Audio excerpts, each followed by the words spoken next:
Bonjour à tous, c'est Ben et j'espère que vous allez bien. Dans cette vidéo, je vais vous parler de la fois où le réseau social TikTok a certainement sauvé des personnes en danger. Mais avant, je vous invite, afin de me soutenir, de liker et de vous abonner. Cela prend même pas une seconde et ça me soutient énormément. Sur ce, bonne vidéo.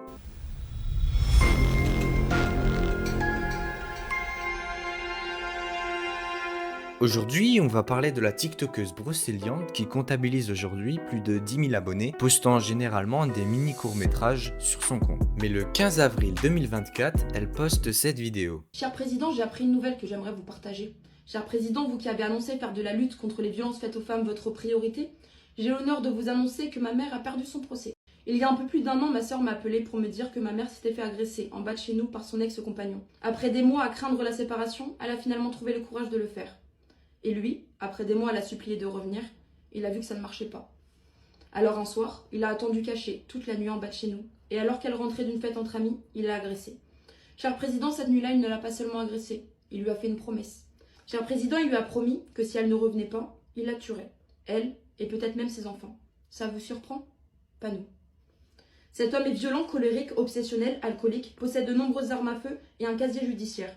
Cher Président, voilà maintenant plus d'un an que cet homme harcèle ma mère. Il dégrade sa voiture, reste garé des heures en bas de chez nous, la retrouve et la suit où qu'elle aille. Cette vidéo comptabilise aujourd'hui plus de 2 millions de vues et pour vous expliquer ce qu'il se passe, brocéliande a interpellé le président de la République afin de mettre en lumière les violences subies par les femmes. Elle a particulièrement souligné que sa mère n'avait pas obtenu le renouvellement de la protection contre son ancien conjoint qu'elle qualifie de violent. Cher Président, il y a 2 procès en cours et celui qu'on a perdu était celui pour renouveler notre ordonnance de protection, valable seulement 6 mois. Et un juge vient de refuser de protéger une mère et ses enfants, car peut-être qu'elle ment. Cher Président, on ne parle pas là d'une condamnation, mais d'une simple ordonnance de protection l'interdisant de s'approcher de nous. Qu'est-ce que ça va donner en septembre pour le plus gros procès, celui pour lequel on demande une condamnation pour tout ce qu'il a fait et tout ce qu'il promet de faire? Brocéliande précise que 2 procès sont actuellement en cours, dont l'un vise à renouveler l'ordonnance de protection de sa mère qui n'est valable que 6 mois. Ce renouvellement a été refusé en février dernier. Elle partage également un extrait audio où sa mère dénonce cette décision qu'elle trouve incompréhensible. Je possède un téléphone grave danger jusqu'au mois de septembre prochain. Je l'ai déjà depuis un an. Mon ex-compagnon va être jugé au mois de septembre pour des menaces de mort à mon encontre et sur mes enfants, menaces de mort avec armes sur moi-même et ma fille. Cher Président, je vous parle là d'un homme qui, il y a 6 ans, a scié le canon de son fusil et nous a pointé et menacé ma mère et moi pendant une crise de colère, hurlant qu'on méritait de mourir. Pour information, mon cher Président, scier le canon de son arme est une technique qui permet de s'assurer de ne pas louper sa cible, et surtout qu'elle ne se relèvera pas tant la puissance du tir sera violente et l'aura réduit en morceaux. Harcèlement, menaces, et j'en passe. Il a déjà été condamné par le passé pour les mêmes faits. Il est connu donc des services de police et de la justice. Et malgré tout, au mois de février, un juge en cour d'appel a décidé de faire annuler l'ordonnance de protection qui était le seul rempart fragile qui me protégeait des agissements de ce monsieur.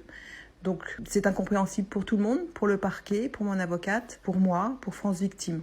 Donc, franchement, on n'a vraiment rien compris de cette décision et de l'argumentation complètement alambiquée de ce juge. Donc je ne sais pas s'il faut amener en preuve ultime un corps, un cadavre de moi-même ou d'un de mes enfants pour que la justice, en tous les cas ce juge-là, se rende compte de l'ampleur de ce que l'on vit et des conséquences et de l'ampleur de sa décision. Elle affirme avoir longtemps hésité à s'exprimer. La mère de Brocéliande, elle aussi découragée, utilise des mots forts pour souligner l'urgence de la situation. Grâce à cette vidéo, Brocéliande a gagné en visibilité, elle a reçu énormément de soutien sur les réseaux sociaux, et puis, devinez quoi?